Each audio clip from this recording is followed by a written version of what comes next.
కాచా పరోటా ఇంట్లోనే ఈజీగా టేస్టీగా పొరలు పొరలుగా ఎలా చేసుకోవాలో చూసేద్దాం.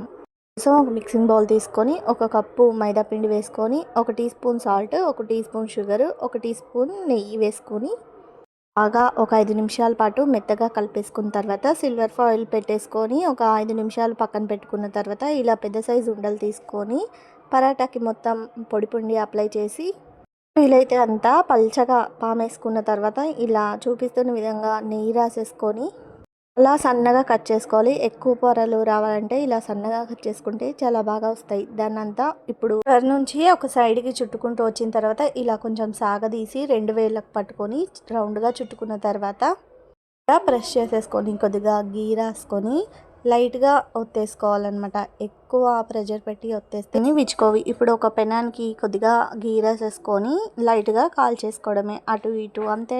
సింపుల్గా మీరు కూడా చేసేసుకోండి. Thank you.